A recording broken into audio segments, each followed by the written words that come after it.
would just teach my friends how to can the chicken. I didn't know it was going to be this easy. I mean, I know how to do it, but it's been a while.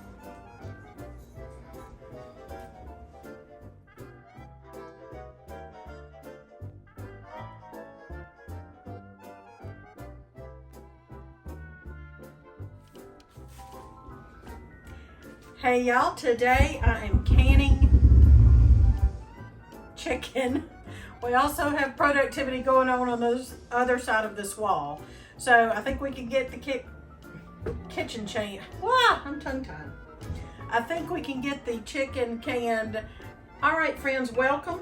I have already packed in 5 per wide mouth quart. They fit beautifully. 5 chicken legs. I'll tell you what I paid for them here in a minute. And just for reference sake, today is August the 8th. So, oh, this was been my great-grandmother's birthday. I knew my great-grandmother and learned a lot from her. I remember her making pie crust. All right, we, like I said, are canning. I am canning chicken legs. And I'm just going to bring you in. I'm going to show you how I do this. It's been a while since I've done this, but as soon as I packed these 4 jars, I remembered how easy it was, and I thought, let me tell my friends. So we are just going to pack these and pressure cook them according to your manufacturer's directions.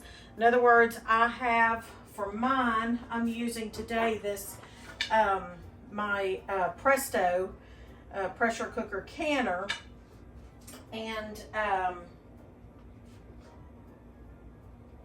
I'll talk to you about the water here in a minute, the temp and how much. Well, it's 2 inches of water, but that's according to my manufacturer's directions.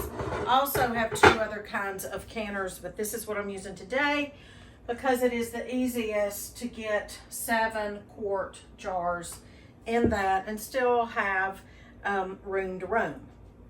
So all I'm going to do is pack 5 chicken legs per quart jar. I have 10 pounds of chicken legs. So the 5 pounds, I got 3 in a partial jar. So we'll see. I think I can get this done. Now, one thing I've learned, there are,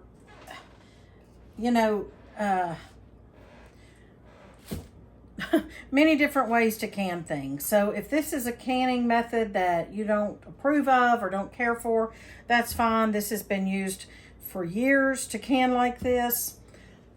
Excuse me, raw pack. And it has worked for my family at least. So I'll just speak for my family. My Aunt Linda raw packs and has for years. And her, I mean, it's just delicious. Her chicken, her raw pack chicken. But yeah, you see, I am easily fitting 5 chicken legs or drumsticks in each quart. I'm doing it bone in. I'm doing them every other direction.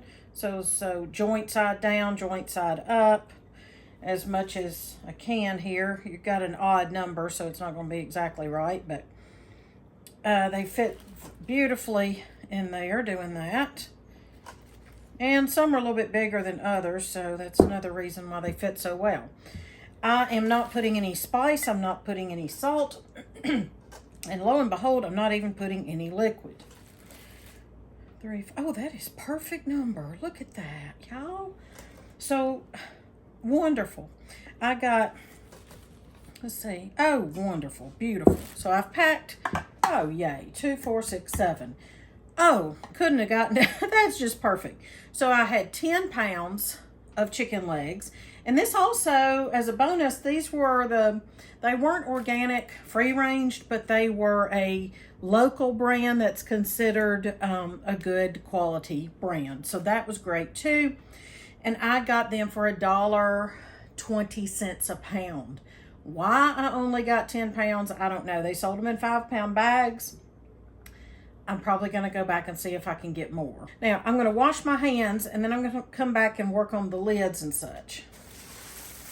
What I've done now, my chicken is not ice cold. It was refrigerated, not frozen, when I brought it home from the grocery store. And that's a 30-minute drive. And then it came in the house and it probably sat here maybe 20 minutes while I did some other things when I got home. So here's the kicker. No liquid. Now, if you want to add liquid, that's your business. It's your kitchen, your rules. But I've learned from what I think is the best, and that's my ancestors. The best in my family, I should say, those ladies who canned. And I know you have got mentors as well, but these ladies, my great-grandmother, my grandmothers, my Aunt Glenda, Mama never really canned meat that I remember. She didn't do as much canning as she did freezing. Who remembers the little putting the broccoli and such, blanching everything and putting it in the bags and tying the bags up and then putting them in the little white boxes and then labeling those white boxes. Okay, I am putting no liquid, no seasoning, and this is going to allow the collagen from the bone to escape. The liquid, it's going to form its own broth. It's not going to be the prettiest thing in the world sitting on your shelf, but then again, maybe it is because you know you did it yourself. All right, this will go to the laundry. So we'll put this down here so I know that I don't want to cross-contaminate. I did wipe the rims with some vinegar and a cloth. And so now, actually I got this out, but I'm not going to use it because there's no liquid, so I don't have to remove bubbles. Again, if you want to use liquid, you can, but this will form its own juice. You're going to see here in a minute. Its own broth, I should say, maybe not juice. So I have just warmed these lids. Well, can't use that one. It's landed in the floor. Have to wash it. But I know that the companies say, or at least one company says, nowadays you don't have to do that. I do it anyway. All right, I'm just putting these wide mouth lids on. You do want to use, I recommend the wide mouth because that's going to be so much easier to get your chicken out. And some people use the the pints for their meat, but I don't. That's not enough to me. So might as well use a quart, and I'm using one lid that way instead of 2 pints for a meal. And you can use that broth to make some great gravy and such. So I am just simply going to put these in my canner. And what I did is I heated this water up. It's like really hot bath water. So, and these are not hot at all. So I'm going to wait just a minute and let that kind of cool. I didn't want it ice cold or tap cold. So I just want to encourage you before we put these in here, and then we'll see what it looks like afterwards. I'll tell you how long it took for me. But I want to encourage you to try this. This is super, super simple. And it's going to be tasty. I don't have to take up room in my freezer. And look, I want to shout out to my friend Lisa in Texas. She's a patron of ours on Patreon, and she's a sweet friend and a prayer partner.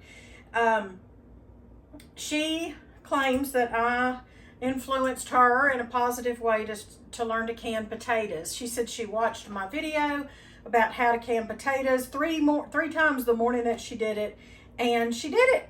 She canned them and they looked great. She sent me a picture, and I'm so proud of her for doing that. So Lisa and others who you feel like you're new to canning, my friend Darlene at Super at 60, she says she's intimidated by the canning process or pressure canning. So don't be. So many of you have reached out to me and said, I would love to, but I'm nervous. I feel like the worst thing that could happen is all the jars might break inside the can. And if they do, well, I mean, I've never heard of that, ever. And I've only had, probably in the years I've been canning, I can think of 3 for sure jars that have broken. Just 3. And so a viewer, I can't remember who, forgive me for that, but one viewer told me that she feels like the more that the jars are used, they become weaker. That's a good theory. It's probably right. I don't mean it's not right, but that's a good thought process. And also, somebody told me that she thought wider mouth jars crack easier, break easier in a pressure canner. I don't know, but we're going to I'm going to just put these down in here, and the fire is off. I have a gas stove. It's off. Kind of slowly put them in there so I don't shock anything.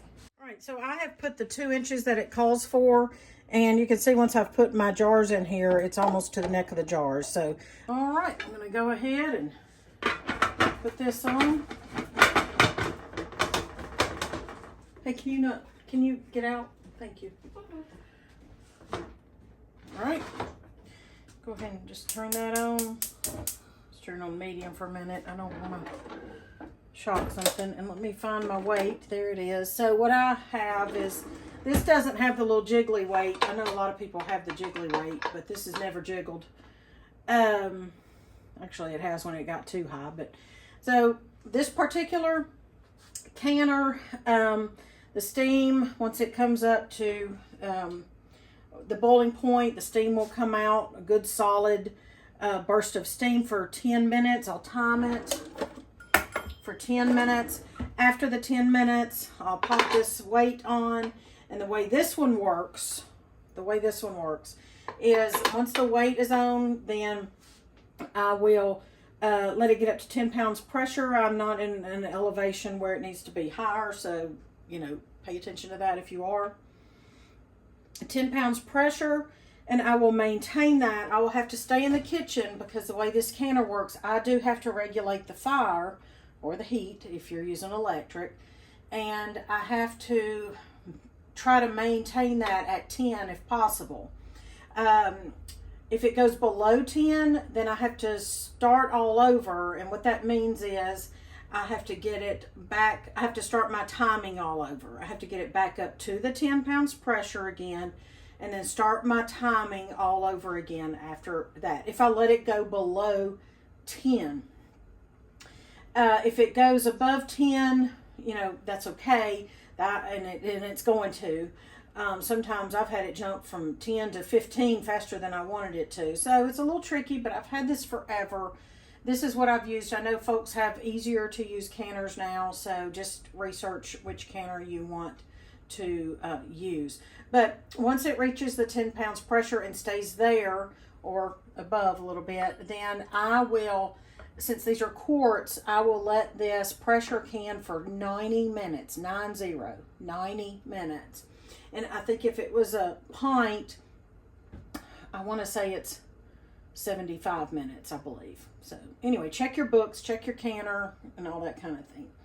I've told my favorite canning book and other canning videos, so I will link those canning videos, actually the playlist, down below this description or down below this video. So I'm going to go ahead, so that I don't forget, I'm going to go ahead and turn this fan on. Plus it's getting a little warm in here anyway. But if you are not new to the channel, you will see that I do have this air vent, a fan vent that Mr. Patient installed for me not long ago. And if you're new to the channel, I'll just tell you that I've been cooking in this kitchen for quite some time without this. So this is a blessing.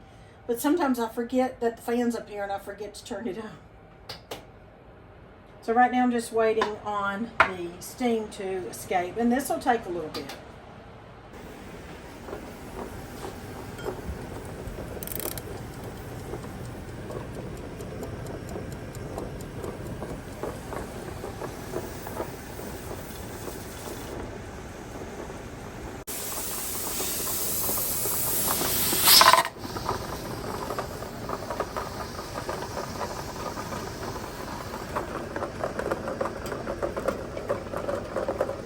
If I don't turn it down a little bit, just know that it is going to go up too fast, too high, too fast. So my goal is to get to 10, and then I'll start timing for 90 minutes. All right, the time is up. It's been 90 minutes. As you can tell, it did go, what is it, about 12. So anyway, I turned it off. I will just, oh, there's my time. And then I will let this reduce down to 0. Then I will take the weight off, and then I will open the canner and we will see how it went. Remove that weight. I didn't time how long it took. Long enough for me to eat supper. Okay, so let's see. I hope nothing's broken. It's always my fear with meat because, you know, meat, ouch, usually expensive. Open away from you, which I didn't do. Oh, wow. Look at that. It's full of broth. Delightful. Such a blessing. Such a blessing. Now, this, as it cools, you know, and over time, it'll kind of solidify. Like I said, it's usually not the prettiest thing in the whole wide world, but maybe it is, because, you know,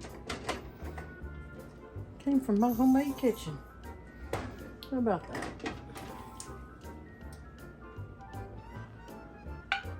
One,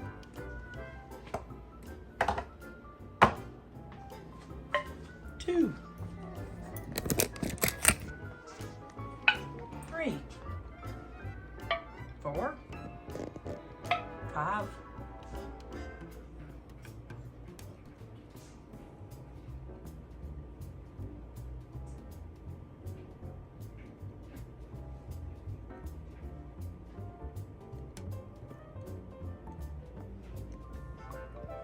6. Kind of fascinating.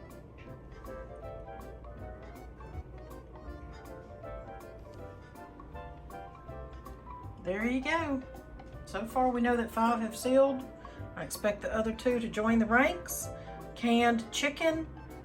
I told Mr. Patient just now, I honestly think this is the easiest thing I have ever canned. Honestly, because I mean, you put it in there. Of course, my jars, I didn't say this at the beginning, but they were sterilized. Everything was sterilized. You put them in there and you know, do the deed. I mean, it's great. It's easy. I'm going to go back and get some more chicken legs. Hope you'll try canned chicken. Let me know. Please let me know if you try it, and we'll continue to count our blessings, and we'll talk later. Bye-bye, y'all.